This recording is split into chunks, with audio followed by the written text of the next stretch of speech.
guys, welcome back to my channel. Happy New Year. Happy New Year. It is 2024. I hope everyone had a lovely festive holiday and a happy new year. And let me just point out, since I dropped my last review, I've gained like 20 plus subscribers. So if you're new here, welcome.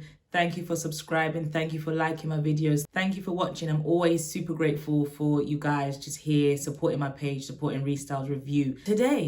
Today, we are going to be reviewing, I'm going to be reviewing my top 10 albums of 2023. And let me tell you, this has not been an easy ride. And it's not because the albums have been hard. It's not because the albums have been amazing. It's because the albums have been mid. It's been a mid year for projects. And like, this is probably a conversation for another day, but where albums stand these days against like just people dropping singles, like what state are we in with the music industry right now and projects dropping? We will save that for another day. That's a whole different topic in itself. But let me just tell you, it took me some time to get to my top 10. I wasn't even sure if I was gonna do a top 10. I only decided like yesterday, I'm gonna decide to do a top 10. I was gonna keep it at top 5 because I just wasn't happy with the other 5 that I was choosing. I wasn't like, my heart wasn't in it, and I was like, I need to feel like this is a top 10. So yeah, we've made it to top 10 anyway, and we're gonna go through them. Just please remember that this is my top 10. Music is subjective, and just because this is my top 10 and I put this person 5, 6, 10th first, it doesn't mean that it's completely right and you must agree with me. So whatever your top 10 is your top 10. Whatever mine's is mine's. But nonetheless, I hope you enjoy it. I hope you like it. Make sure you like, comment, and subscribe, and hit that notification button and drop some comments below. Little disclaimer, there is some banging going on. I don't know what these neighbors are doing. They're actually pissing me off, if I'm being honest, but the recording must go on. I must record. So if you can hear any little banging, like little sounds, then I apologize. So, I'm like looking at this and I'm still not 100% sure, but we're gonna run with it.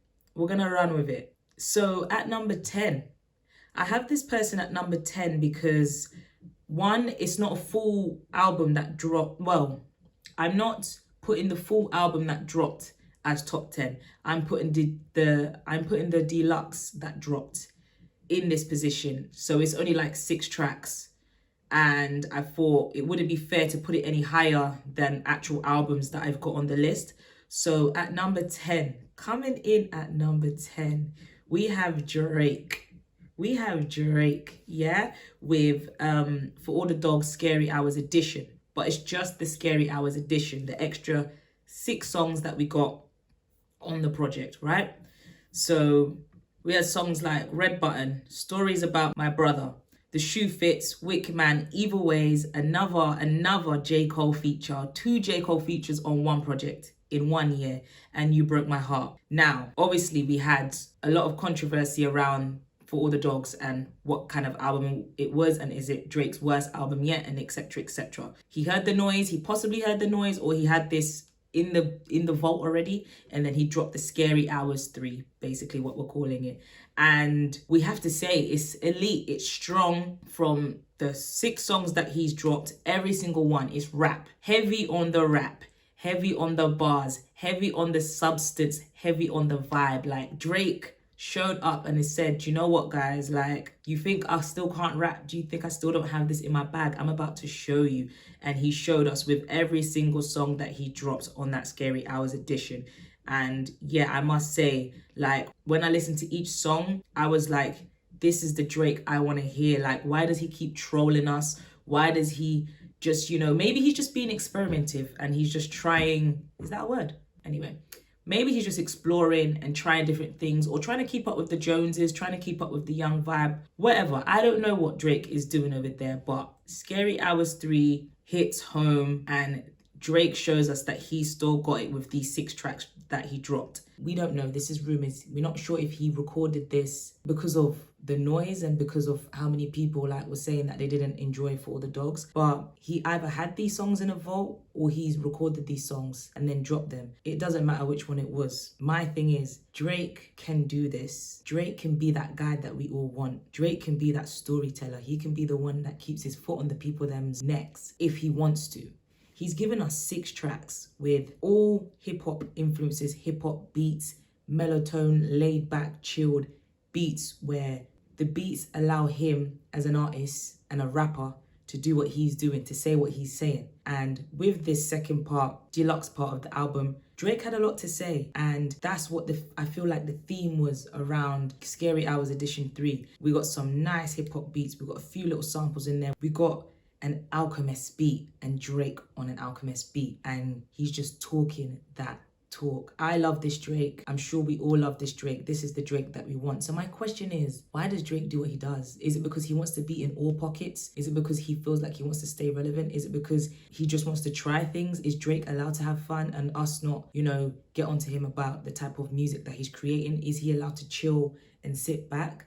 Like, my question is this what comes with being a GOAT? Is there always a high standard? I think personally, yes, there is. Like, you don't see J. Cole dropping the ball. You don't see, there's pressure, but Drake has immense pressure. He has next level pressure that anything he does, like, we don't sit here, the internet doesn't sit here and take the piss out of J. Cole. The internet sits here and takes the piss out of Drake at any opportunity, and it's been happening from the beginning of his career. Like, is it because he's Drake? Or is it because people just hate on him? Or is it because people just don't like him because he's Drake? Like, there's just so many speculations and questions that we could ask about this. But I feel like overall Drake is a GOAT. He is a great artist and he provides great music. And if we could get a mixture of this music, these 6 tracks that he's given us with more, For All the Dogs probably would have been top tier had he just put these 6 songs on there mixed with a couple of others. And I'm not saying For All the Dogs was shit. I'm not saying it was a bad album, because I listened to it, first listen, I was like, But second, third, fourth listen, I was like, do you know what? I can vibe to it. It's fine. It's Drake. You can always put on a Drake project, no matter how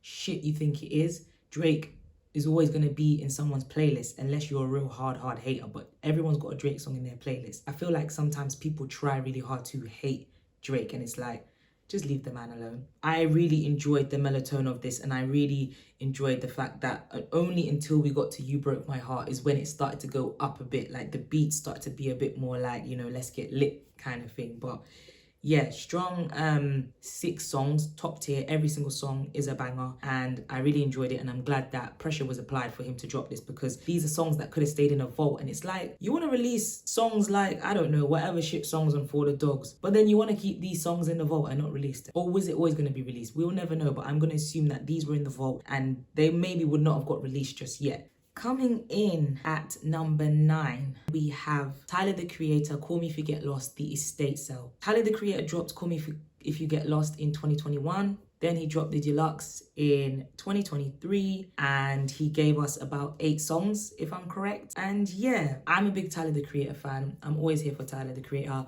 And again, it's got that number 9 spot because I'm not reviewing the whole album. It's the 8 songs that we got on the deluxe, and it's not a full project. Otherwise, of course, it would have been higher up. But I need to give grace to those who have actually dropped full projects this year and constructed a whole project. Of course, Tyler, the Creator, is an amazing artist. He's so creative, and his creative outputs are just like, he really puts his imagination and his thoughts into fruition, into the real world, into his art, into his visuals, into his productions, into his music and everything that he does. And it's just an amazing world that he's in, and I'm glad that we get to share that. So I feel like the songs that he dropped were very strong. He dropped videos for most of them. I think we got a video for Sorry Not Sorry, which was an amazing video, by the way. We've got a video for Heaven to Me.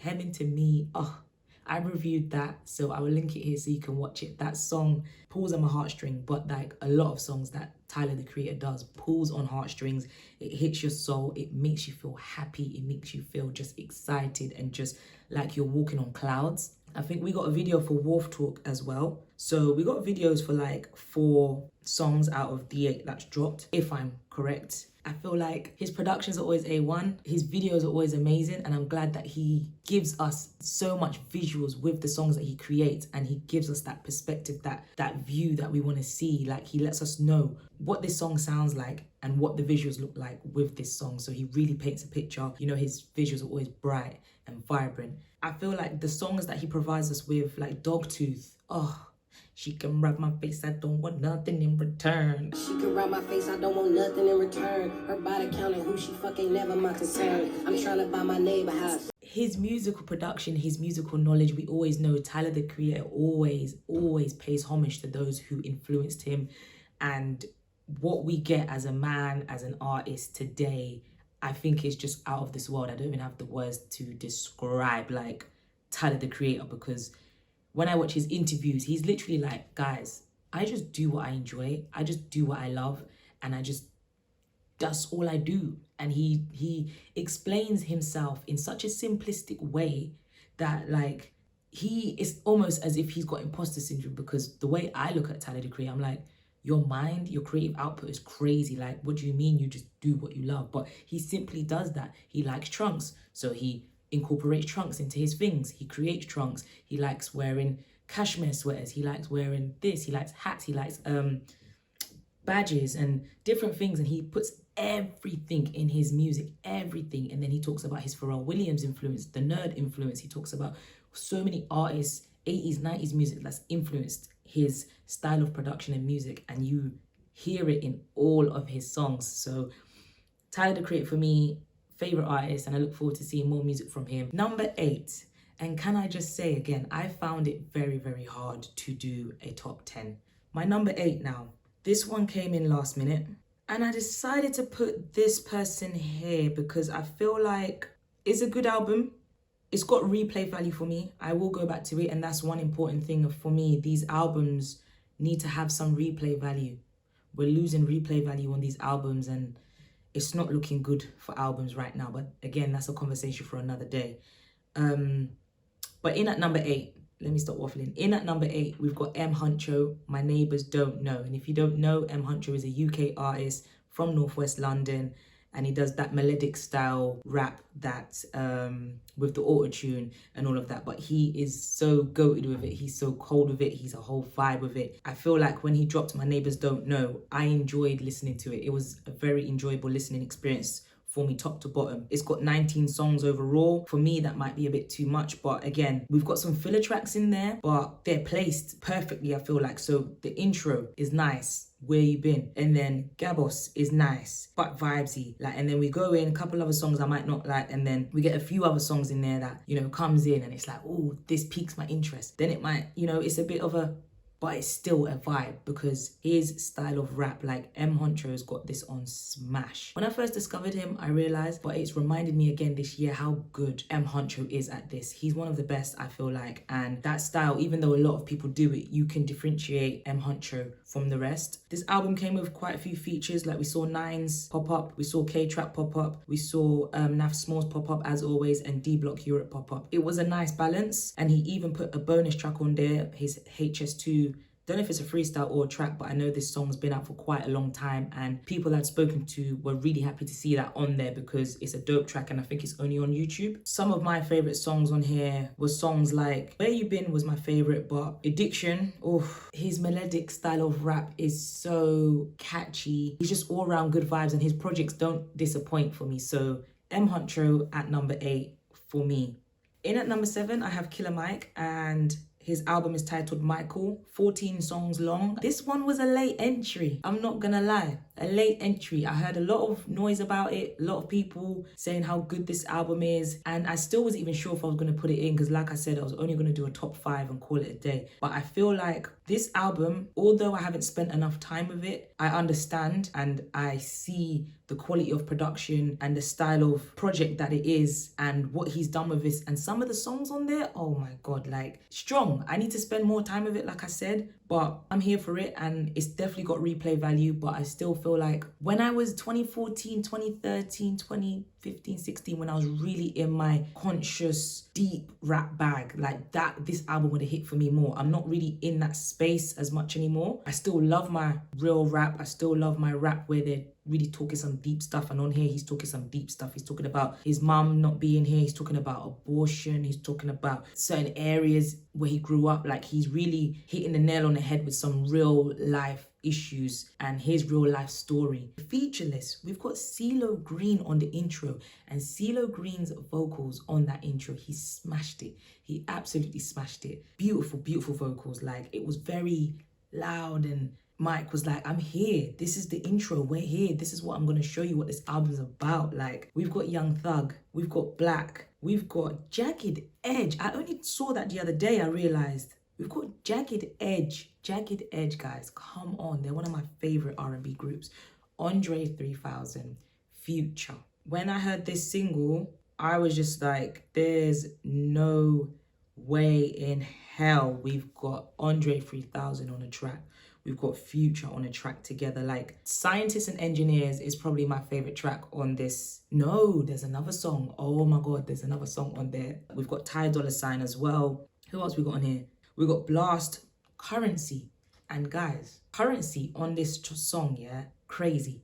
Like, I pull this song back and replay it a lot. Like, because I just can't get over what my ears are hearing. And the song is titled Spaceship Views. Yeah, and it's just the production is insane. Currency on the intro, he's on this bit of the beat where the beat hasn't even dropped yet, but when the beat drops, that's when Killer Mike comes in with his verse and he kills it. It's a strong, strong, strong rap album. Like, if I was doing just a full-on rap album roundup, then yeah, and I'd spent more time with it, he would definitely be like top 5. Coming in at number 6, we have Doja Cat, Scarlet, and this one for me is a surprise. This one for me is a massive, massive surprise. And again, late entry. I only listened to this album at the end of December, and I was truly surprised because I don't really pay attention to Doja Cat. I don't listen to Doja Cat because of what I see on the internet. I get confused with her as a person.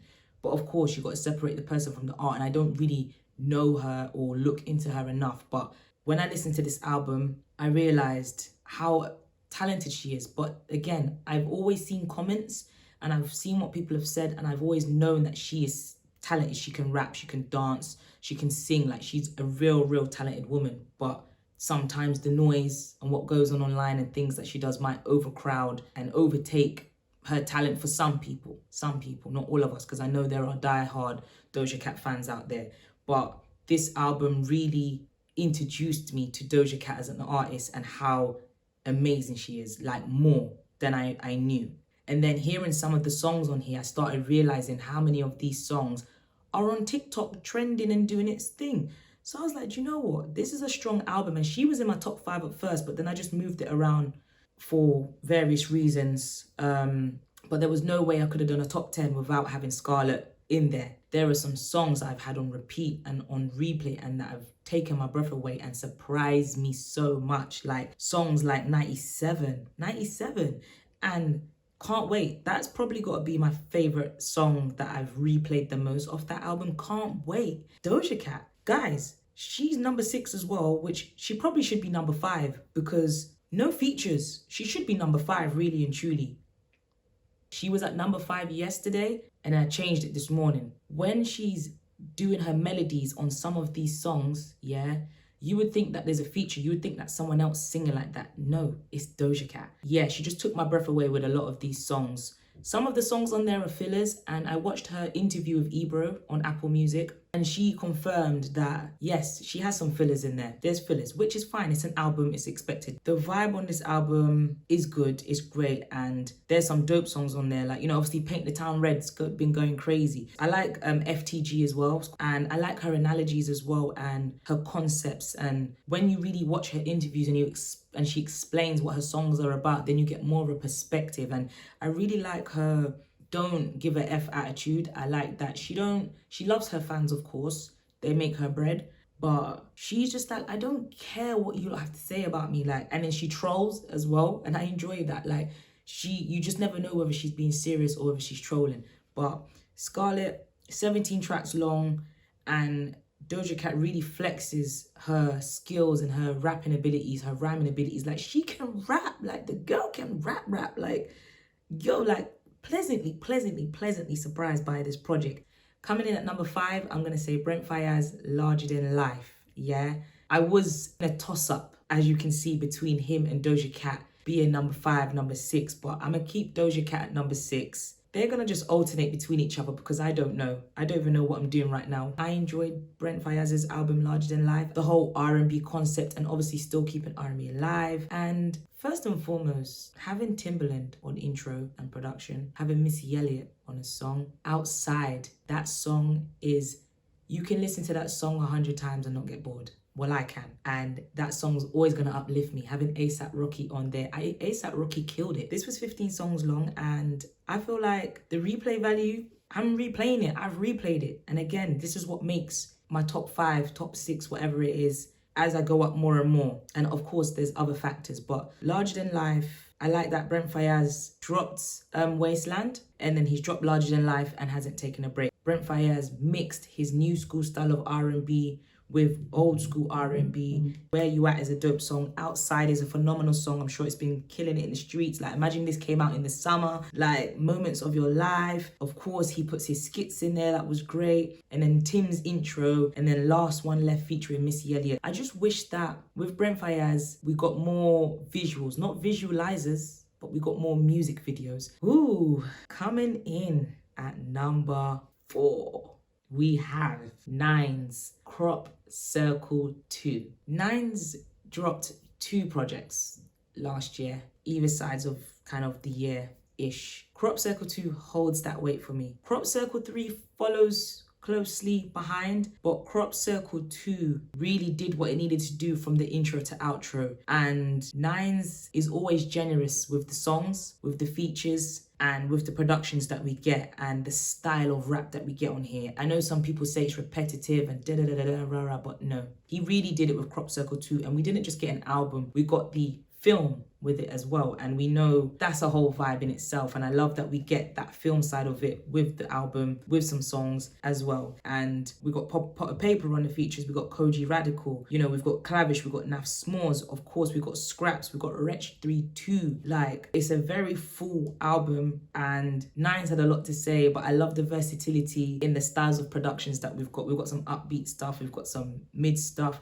we've got some really like heartfelt stuff, and we've got like an all-star on there, Line of Fire Part 6. He just keeps giving, and I love that with some of the tracks, and even with like his Crop Circle, you know, we get Crop Circle 1, 2, 3, but Line of Fire Part 6. I don't even remember what Part 1, 2, 3, 4, 5 sounds like. And then I know we've got Part 7 on Crop Circle 3. So I love that he has a continuous flow with some of the singles and projects that he does. Line of Fire is like my favorite track on this album. There's probably other ones, obviously Outro and Tapped Out, and then Hear Me Out. Nines really delivers on this project, and that's why it's got to hold that number 4 spot for me. There's no denying that Nines is great at what he does. He's been in this game for a minute. Northwest finest, shout out to Nines. You let me know in the comments, do you prefer Crop Circle 1, 2, or 3? Or do you prefer Crabs in the Bucket? Or which order do you think they should go in? Do you think Crop Circle 3 was better? Do you think Crop Circle 2 was better?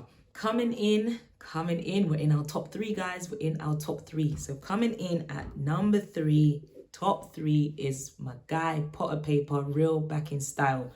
Real Back in Style is a masterpiece of an album. It deserved that number 2 spot on the charts. Let's just remember that he's got no features, nada, zilch, and he had a lot to get off his chest. Real is back in style, and I'm glad he's waving the flag and holding the title and holding the baton for bringing real rap back in style and just sticking and staying in his lane. And it clearly shows what happens when you stay in your lane. Potter delivered a masterpiece. This is what you call a project. This is what you call an album. And it spoke to me. It was deep. His storytelling is impeccable. You know what's going on. He talks a lot about his nan, so you know that his nan was a pinnacle piece in his life. You know, he talks about the streets, the roads, and everything, and just everything that's gone on. I prefer this over Thanks for Waiting. And I don't know if Thanks for Waiting was a mixtape or an album, but I know he was talking about Real Back in His Style coming, like his album's coming soon, so thanks for waiting. So maybe it was a mixtape, but correct me if I'm wrong. From top to bottom, track 15 tracks long, Potter delivered a phenomenal piece of art here, and even down to the productions that's used, his rapping abilities, like you can hear the hunger, you can hear the pain, you can hear the passion in his voice when he's speaking, and you can hear the realness and the rawness. It's just gritty, it's street style, it's raw rap, and that's one of my favorite styles of rap. And to be keeping that alive in this day and age in 2023, to stay in his lane and make it number 2 in the official charts, like we have to give round of applause to Potter Paper, and he deserves to be in my top 3. Like, do you know how hard it is to kind of deliver a project with no features? Like, it's just you rapping with the style that he raps in as well. Top 3 easily.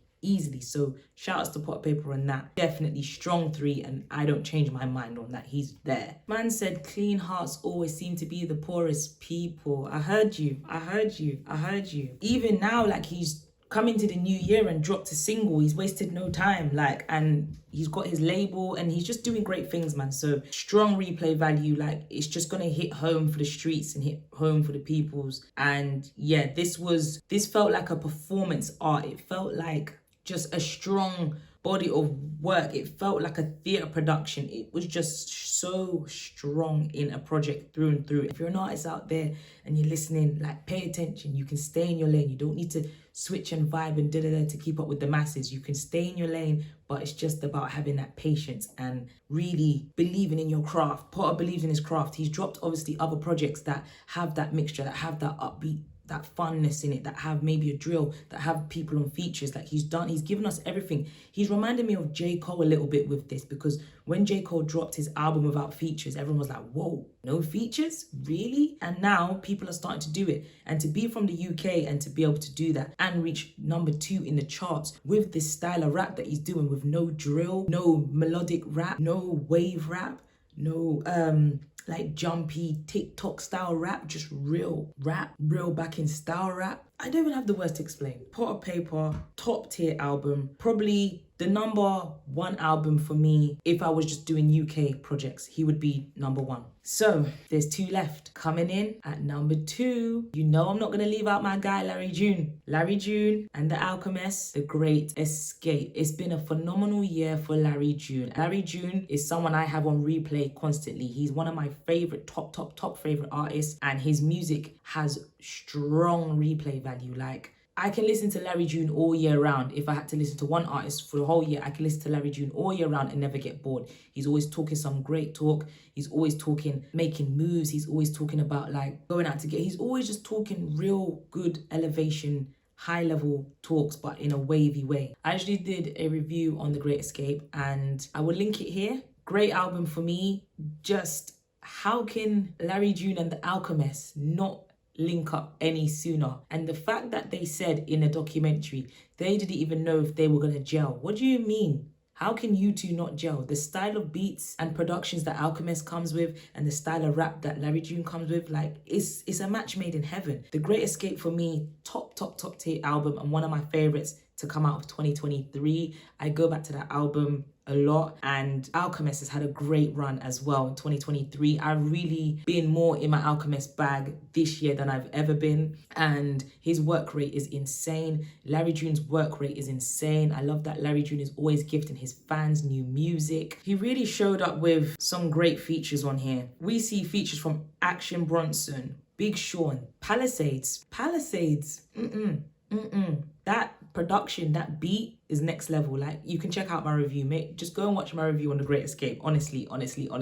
Larry June actually even reposted it. So shout outs to Larry June for acknowledging me, for seeing me, for commenting, for hitting me up and all of that. Like, we see Currency, Joey Badass, Jay Worthy, Wiz Khalifa, Boldy James, Slum Village, Ty Dolla $ign. Like, it's a mixture. You know, we got Jay Worthy, of course. just to have Alchemist even featured. Alchemist even laid down some bars on 60 Days. Like, there's a lot of songs in here that I can take out as singles and enjoy on their own. So to get a full project where Alchemist is on full production, we didn't just get the album, we got visuals. 60 Days, 60 Days. And there's another one of my favorites as well. What's it called? 89 Earthquake. Oh my, hold on. The production on that, the piano. Drinking this hot water and shit. I'm just remembering I saw Larry June live. I got to witness this shit. Like, and I lost my mind. Check out my review on The Great Escape, guys. Check it out. Number 2, Larry June and the Alchemist, The Great Escape. So we come to the final piece. Number 1. Are you ready? Coming in at number 1, guys, we have Nas with Magic 3. Number 1, let me just say it again. Coming in at number 1 is Nas Magic 3. I've got quite a lot to say on this one. First of all, I only fully listened to Magic 3 2 weeks ago, top to bottom. I've listened to it over and over again. So that says a lot for it becoming number 1 and being number 1, because I don't even had mad time to digest the album. But when an album is great, it's great. And he dropped this for his 50th birthday, and it gives that, from the album cover to the style of rap to the songs to what he's saying on there. It's giving elegance, it's giving pristine vibes, it's giving like I'm mature, it's giving that rap. Like, this is the rap you want to hear when someone's reaching 50 and they're in that era of life. Nas is undefeated, and I understand now when people say he's probably the greatest of all time. Nas dropped 3 albums this year. He dropped King's Disease 3, he dropped Magic 2, and he dropped Magic 3. And last year he dropped Magic, he dropped King's Disease 2. Like, Nas has kept his foot on the gas, and I don't know where he gets this passion from, but people who keep saying like you shouldn't be rapping at this age, that you need to be quiet, because it's a man's passion, it's their job. And if you're coming in like Nas, rapping like Nas, this fire, this passion, this work rate is next levels. And there's no one, maybe Fabulous, but not even close, because it's just freestyles. Maybe Fabulous at the time, because Fab's done his mixtapes and stuff. I don't know what he's saying now, but still, no one, I'm saying no one is even coming close to what Nas has been delivering, because it's not just about how many projects he's dropping. It's about the level of artistry, the level of rap, the style, and the bars. The bars. Are you hearing what Nas is saying on these songs and the way and the style that he's rapping at? How can man have 3 albums drop in 1 year? They all probably amount to around 10 songs plus, and every single one has some mad high level substance in every bar that he's speaking. Like, I have to come in and rewind and really read the bars and understand what he's saying, because he's really talking some high level stuff. Like, his style of rap is not one to play with. This is some real upper echelon business. Like, Nas is so elite in his craft, and it shows. And Magic 3 for me comes in at number 1, because the level that he's at, like this pristine vibe that he has, it's really given I've turned 50. It's really given I could stop if I want to. It's really given this is me. I know the status that I hold in the game, and you lot need to understand that I don't play. And this is me just having some fun. It's given this is how I want to be rapping if I'm at that age and I'm still in the industry. That's what it's giving. This album only has 1 feature, and that feature is Lil Wayne. So again, heavy on the no features, 1 feature thing, and being able to deliver a solid project on your own from top to bottom. Like, but of course Nas can do that. He's Nas. Something clicked in my head and was like, do you know why people talk about Illmatic being the best hip-hop album? The guy's been going from age 17 or something. He's 50 years old. It's coming like he's still in his prime now, because of the way that he's dropping. Whether you don't like thing or you think that album, no, every album has something on it, even if it's just 1 song, 2 songs. And yeah, I'm enjoying this run that Nas is on. He's on an amazing run, and he's been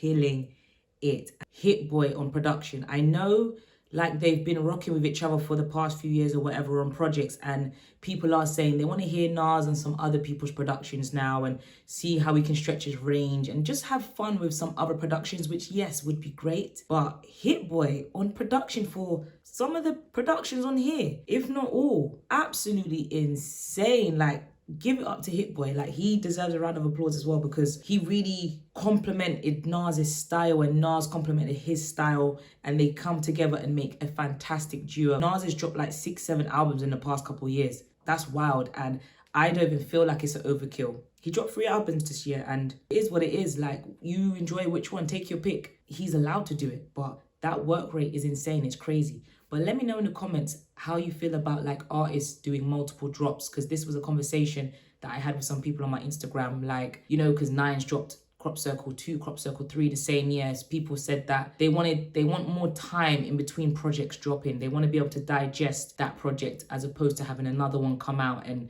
you know, having to digest multiple albums at the same time. But Nas dropped 3 albums, and you know, Nas's music's not throwaway music. It's very intellectual bars that you need to digest. So let me know how you feel about him dropping multiple projects in 1 year. Do we think Nas is done? Do we think he's going to take a break, or are we going to see some music, a project from Nas next year? Do you think he should take a break? I think he should take a break. I'm happy with what he's provided us with. Like, I still need to go back to King's Disease 2. He's gracefully entered his 50s beautifully. Stand up for hip hop all day, every day. Stand up for that rap music.